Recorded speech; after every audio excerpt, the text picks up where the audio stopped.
social media has become a space where people with mental health difficulties are finding each other in large numbers.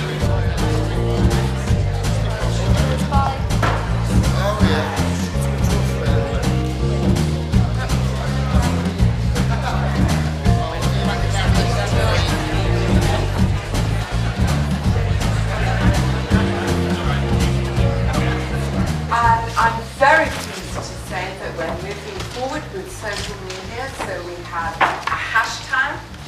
He did the academic stuff, but he constantly stripped all that back, and he challenged people and he said, but what about the person? What about that person? So important that we take the research, take that partnership with the university, work with the students, work with the academics, and then take that and actually bring it into practice of what we do day in, day out, caring for people within Dorset Healthcare Trust. Important because the opportunity to do the things you value, to live the life you want to lead, is absolutely central to recovery. Not does clozapine get rid of your symptoms, but does it get you a job? Not does CBT get rid of your symptoms, but does it get you a partner? And bottom line, we all need somewhere to live, someone to love and something to do, don't we? What's going to happen for them within their treatment intervention, within their recovery journey, within their life? Well, the other part of what I do a lot of, I think, is about giving people permission to have a go.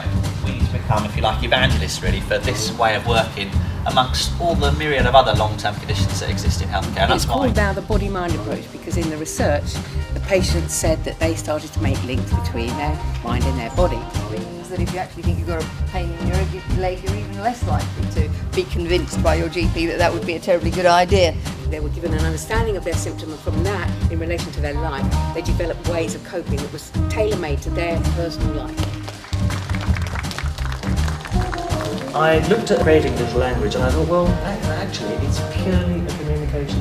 What do you want to say and who do you want to say it to? Talking about not choosing a ticket on the journey, that's saying that I didn't choose to be born. So whenever I start looking at working with somebody in that way, I always ask them to draw a diagram. Because at the moment, in this area, we still have the improving access to psychological therapist service.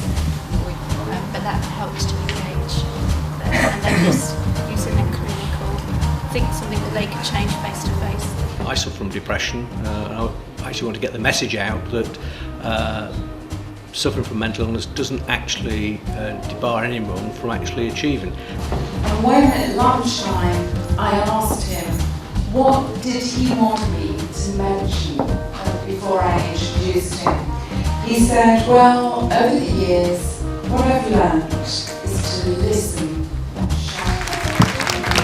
Emotionally, unlike what I'm doing to you now, the best way of learning is to learn from other people who've made the mistakes first. So learning sets an opportunity, they create an opportunity for a group of you from your area to meet a group of similar people from another area who are all struggling with the same set of problems, establishing principle, and you can talk and learn from one another. I think sometimes you get scared. Oh God, I don't know what to do. Let's help those communities to accommodate. Don't set up your own group. Look for what's out there and say, how can I support this group? My cousin who's got autistic spectrum disorder and learning disabilities, the Ramblers accommodated beautifully. He spends half his time wandering the hills around Manchester.